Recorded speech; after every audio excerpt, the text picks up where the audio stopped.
Good morning, friends. How are you today? Mary back with Boomers Blooming. It's uh it's a 100 on the scale of being a gorgeous day here where I live in the South. And so I was just having my coffee and I was just sitting here and I was just thinking when I made my coffee this morning, I have I accumulate a lot of stuff and I probably need to stop doing that. I'm a gadget person. I have all kind of gadgets and all kinds of things like that because I find them interesting and useful. Not all of them now. Some of them just sit on the shelf or in the drawer. So, I was making my coffee this morning. I have a drip coffee maker, just the regular size like Mr. Coffee. It's like a 4-cup Mr. Coffee maker. And then I have a Keurig, that takes the pods. And so I go back and forth. And I'm trying to decide which one do I like the most? Which one gives me the best flavorful coffee? So I have some Maxwell House that I use in my drip coffee maker. And they say Maxwell House is good to the last drop. Yes, it is. It's good to the last drop. And then I have the Keurig machine. They sit side by side on my cabinet because I got so much stuff. I just put it wherever I can find space. So I use pods, of course, in the Keurig machine. Now, pods are beginning to become more expensive. I noticed that. They've always been a little bit more expensive than just regular coffee. But they're becoming even more expensive. Now, there's a Walmart brand that I really like in the drip coffee pod, not in the coffee pods that go into my Keurig machine. And it is very flavorful and it's good. But I go from the drip coffee maker to the Keurig pod. And so I'm beginning to think that the regular drip coffee maker has more flavor to it, the coffee that comes out of there, than the pods. And maybe it may depend on the type of pods you use, the brand name, the brand coffee, all of that could factor into what I'm talking about. But I'm beginning to think that the Mr. Coffee drip coffee maker produces a better flavorful coffee than the Keurig pod. Now, they're both delicious. And like I say, I alternate between both. One morning I may get up. If I'm in a hurry, the Keurig pod is faster, more convenient, and produces, faster so I can get out of the house if I have an appointment or something. It's just easy. You just put the water in there and you just put the pod and you press it and then the coffee comes out. With the drip coffee maker, I have one of those filters, paper filters I have to put in there. And then I put the coffee in there, and then I put the water in there, and then I turn it on. So I'm just sitting here. Now, the coffee this morning is Maxwell House. Good to the last drop. So this is the Maxwell House that I made in my Mr. Coffee drip machine. And it's really, really good. So today I got up and I thought, do I want to use the pods or do I want to use the drip machine? I think I'll use the drip machine. And so that's what I did. But what is your favorite? Some people are still using the percolator. Boy, do I remember the percolator. My mom she drank coffee and she had an old percolator coffee maker. I can almost see it now as I'm sitting here on her stove. That's how she made coffee in that coffee percolator machine. Now, I don't have a percolator and I really don't want one because it's, it's a lot to that. You got to clean it and so forth and so on. So, but it makes good coffee. So put it down there in the comments. Do you use a percolator machine, coffee percolator machine? Do you use a Keurig pod machine? Or do you use just say a Mr. Coffee drip machine, coffee drip machine? Like I say, I use the drip machine and I use the pod machine. And I'm trying to decide because they both are good. And I guess it just depends on your individual taste and your individual preference of what you use. So put it down in the comments and let me know. And also put down in the comments and let me know some of the coffees you use that you find very flavorful. Now I'm going to tell you, I'm not one of those people who like real dark coffee, dark roast. I'm not a dark roast coffee drinker. I'm a medium coffee drinker, and depending on the strength of the coffee, sometimes a light coffee drinker. You know how it comes on the pack. You got light, medium, and dark. I'm more so right there in the middle, medium. But put down there in the comments, and years ago when I worked, I always drunk coffee, and I've never drunk it black. I don't like black coffee because I like a little coffee in my cream. So I've never been a black coffee drinker. Now, I used to see people on my job drink black coffee, and I tried to do it because I'm like, wow, I want to be a black coffee drinker too. I just never liked it. So I couldn't do it. But what I was getting to is that when I worked, I could drink regular coffee. It didn't bother me. It even didn't keep me up at night. But now as I've gotten older, about 10 years ago, regular coffee, I believe, started making my heart flutter and making me a little jittery, like maybe 2 hours after I drank that coffee. So I went to a coffee, it's like half caffeine and no caffeine. They call it half and half. Walmart puts out a great pod of that coffee, and it is really, really good. And it's half caffeine and half non-caffeine. Now, that doesn't make my heart flutter. It's delicious, and I have good results from it. And if I want a cup of coffee at night, I can even drink that at night, and it does not keep me up.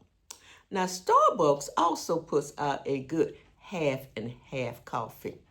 It's a little bit stronger than the pod that Walmart puts out, but Starbucks put out a pod and for the Keurig machine, and it is half calf and half decaf. And it is pretty good. It's just a little bit stronger, and I think it's a little bit more toward the dark side, the roasted side of coffee. I don't profess to be a coffee connoisseur because I'm not. When I find something that I like, I normally stay with it. Or if I've been drinking it for a while and I want to branch out and just say maybe find something different, I'll do that too. So, like I said, this is Maxwell House. I made this in my Mr. Coffee drip machine. And I like a lot of, like I said, I like a little coffee in my cream. So I probably need to cut down on this cream I put in here, but I like mine real. I like half and half. I don't like milk in my coffee. I use half and half. So put down in the comments, what do you use in your coffee? Now, I used to use those flavored coffee, half and half. The flavored half and half that you put in your coffee, vanilla flavor, coconut flavor, cinnamon flavor. My favorite used to be the vanilla flavor, but for some reason, seemed like to me, because I like a little coffee in my cream, my coffee would be so sweet because it seemed like to me they put a lot of sugar in those flavored coffee creamers is what I'm trying to say. They're the flavored coffee creamers. And since I put a lot of cream in my coffee, seemed like to me my coffee would just be too sweet because I don't like it real sweet. I like it medium, I don't like it real sweet. Even though I put a little agape in my coffee, I use brown sugar, or I may use a little agape syrup or something like that. But, it just was too sweet for me, and I haven't found a flavored one that was just not too sweet, and so I just went back to regular half and half. Regular half and half with a little sweetener, because then I can control the sweetener. I can control it, see. So it's a beautiful day here. I'm sitting out here in the sunroom. Uh, I was just thinking about you guys, and I wanted to reach out to you. We're going into the weekend now. We're in October. You know, I was looking at the date today. Today is October the 10th. We are 1/3 into the month of October already. I was in Lowe's the other day buying my fire detector and some alarms that I bought, to put in my house, and batteries and stuff like that. And I noticed trees were everywhere. It was beautiful in there. They all decorated. The decorations for the trees are there.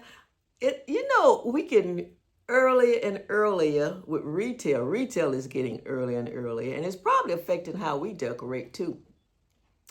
Earlier and earlier listing and putting out the holiday material, the Christmas trees, the wreaths, the trimmings, and all of that. We're doing that earlier and earlier, and I don't see anything wrong with that. It's just that I remember a time you really didn't see a lot of that until, say, maybe right around Thanksgiving or after Thanksgiving, and that's when they really got into it. The stores were full of Christmas paraphernalia and products and all of that. But I guess retail is putting it out earlier and earlier, so it will be on our minds. We see it every day, and we support their product.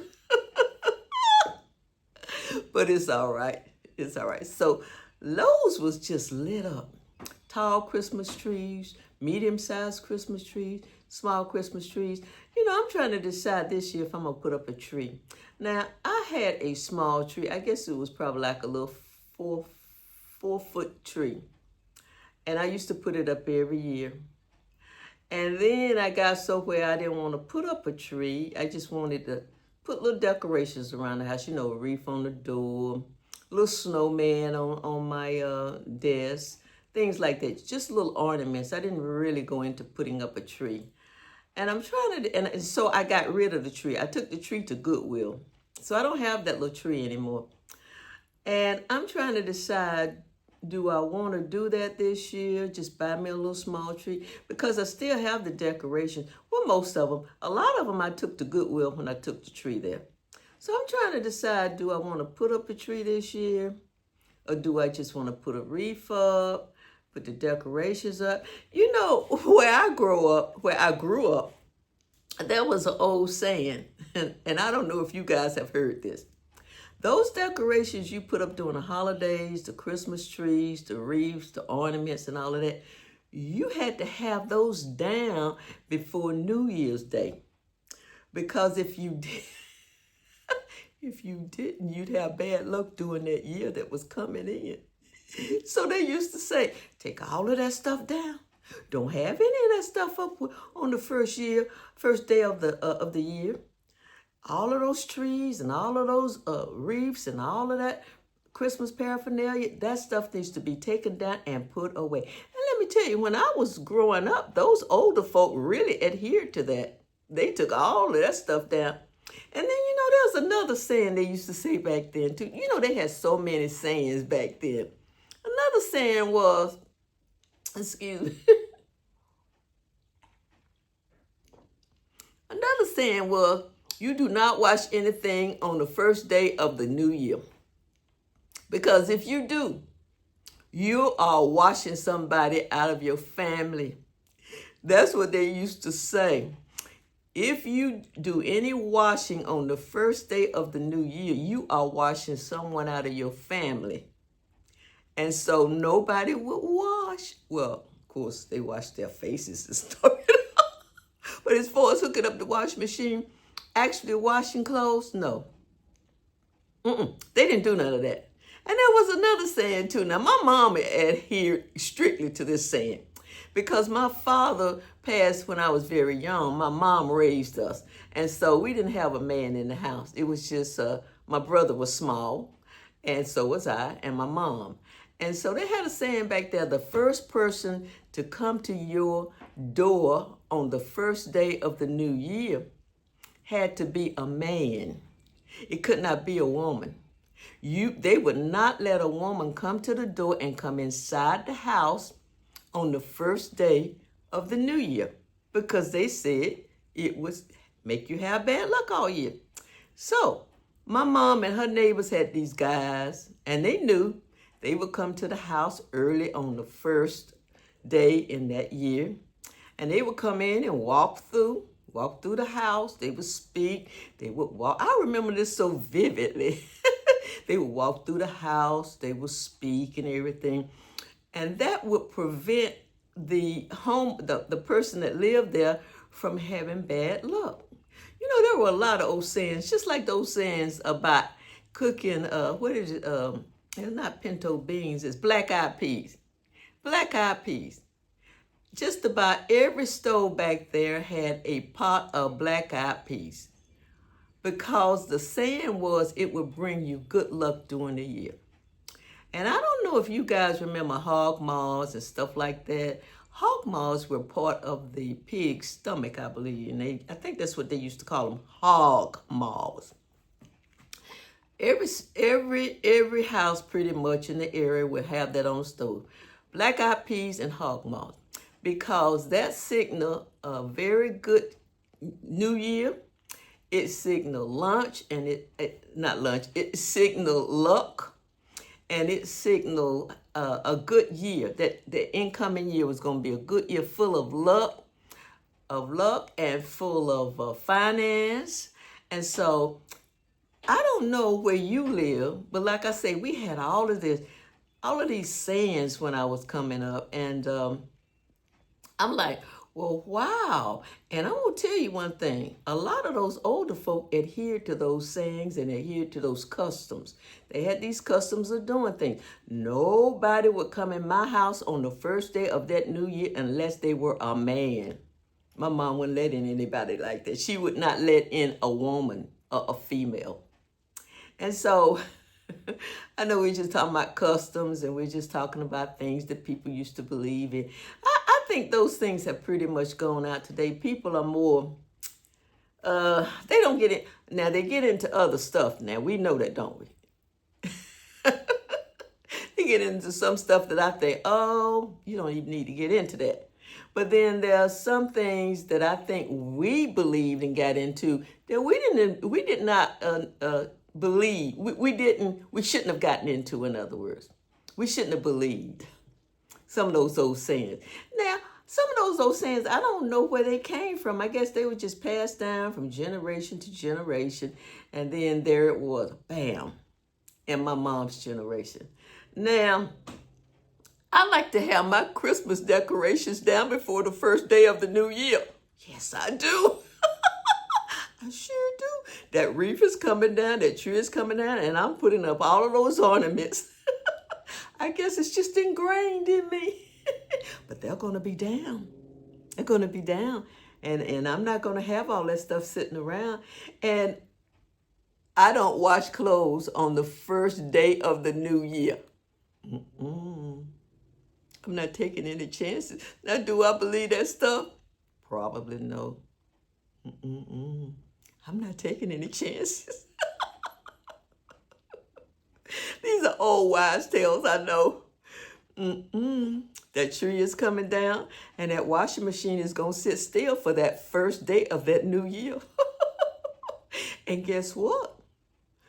When I open that door, it better be a male.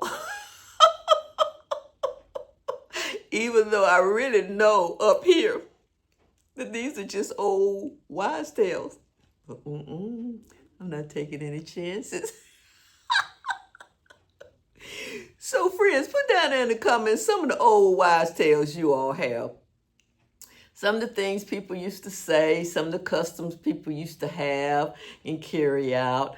I know a lot of us have moms and dads. We seniors, we have moms and dads that have gone on. And we talk about them in a fun, loving, and joyful way. And some of the things they used to say and do, and some of the practices they used to have. I would love to hear some of that. Because I'm sure I just don't have all the old wise tales and things. I'm pretty sure there were more. And so I'd love to hear some of the things your parents did and some of the things that you still do. Because like I say, I do not wash on the first day of the year. Now, there's some things about me that's just not going to change. Not so much that I believe it, but I want to be on the side of caution.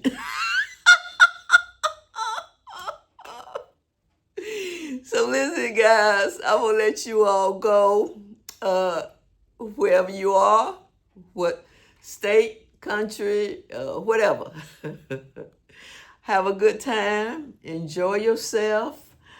Savor the flavor of foods if you can. And for those that are physically challenged, I'm hoping and I'm praying that you can still enjoy your day, that things will get better with you, where you can get back to doing the things you like to do, tasting the food you'd like to taste. Because I had a girlfriend a few months ago, she had to go through chemotherapy, and it pretty much took away her taste. But I talked to her lately and it's beginning to return. Tasting food, the different flavors, even smelling food, the aromas of food, is one of those God-gifted things that God has given us, senses, God-gifted senses. And so when you can't smell, when you can't taste, you miss so much of that. The savoring of foods, the smelling of delicious recipes. So I'm glad she's doing a lot better. And if you're listening, I'm glad you're doing so much better, friend. And it will get better and better for you. Okay? And so I'm going to let you guys go. I love you guys. Just know that. Now, look, if you like my content, if you would, give me a thumbs up. And if you're following me or you're joining me or you're on this journey with me and you like it, give me a subscription if you can, if you would like to. Now, subscriptions are free. All a subscription will do is let you know when I post a new video. It's free, no charge whatsoever. So I'm going to say goodbye. I'm going to say wish you a beautiful day. And I'm going to say I enjoy talking to you guys every day. And I love you and I wish you the best. I wish you the best in your life. And everything is going to be all right. For those that may be going through different challenges, hold on. Don't give up. Things happen sometimes just for a season. Most of the time, they're just for a season. They don't go on and on. Most things, they're for a season.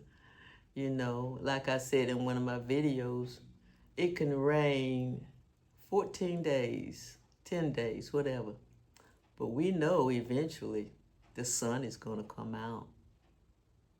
The rain is not going to keep the sun from coming out. It will come out. So I just want to encourage somebody today as we go into the weekend. And you may not be looking at this video as we go into the weekend. You may be looking at it at any time. I think YouTube is spectacular. Man, it is spectacular. So, like I said, I love you guys. Have a great day. And I will talk to you later.